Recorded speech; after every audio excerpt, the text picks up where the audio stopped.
So by now I'm sure most of you have seen the shitstorm going on because Bungie announced there'd be no matchmaking for raids in Destiny.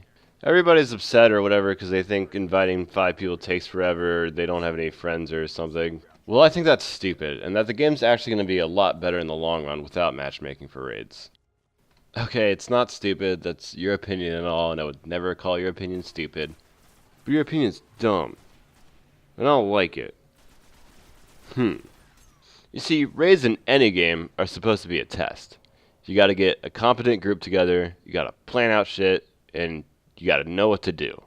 And then you gotta do it. Together. With a bunch of other people. That's the expectation. It's how they're designed to be tackled. It's not easy, it's pretty hard. Have you ever tried coordinating with 24 other people, trying to accomplish the same thing, all with different roles within the group? It's a fucking miracle when that shit works. But it's awesome. All of the fun in raiding comes from the challenge of it. All the loot and gear and whatever, that's secondary to the feeling you get when you've been struggling to beat an encounter for weeks, and after an intense fight you come out on top. You've shown that in the face of adversity, your group can improve themselves and overcome it. Now add matchmaking to that and throw it all out the window. Alright, thanks guys.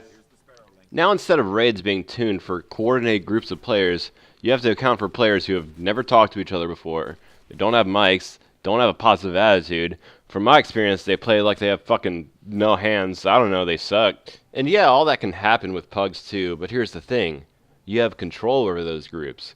You can filter out all the people who don't have mics or have the name XX Cunt Slammer 420 XX.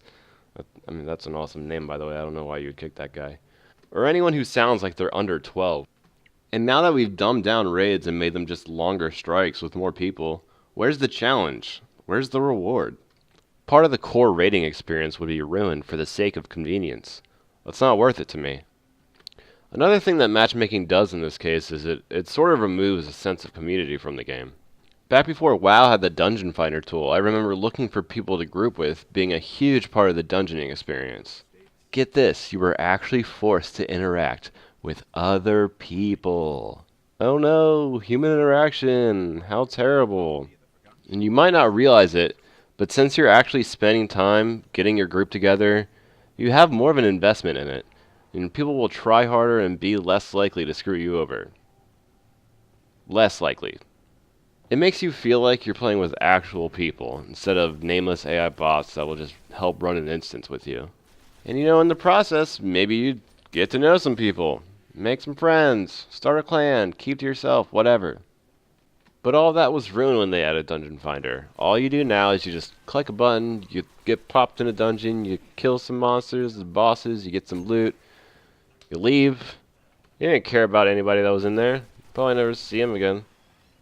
That makes me sad. And that's not to say that all matchmaking is bad, but I feel like just in this case for Destiny, that it would probably hurt more than it would help.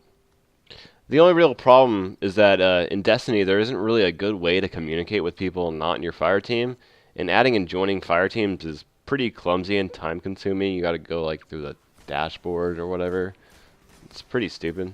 But we've seen Bungie respond to this sort of feedback, so hopefully these problems just get fixed by launch or in a future patch or something. And that's pretty much all I have to say for this video. So let me know what you think. I'm sure there's plenty of places where you can prove me wrong. I mean, I love to talk about this kind of stuff, so I just might make another video depending on the responses I get. So yeah, thanks for watching.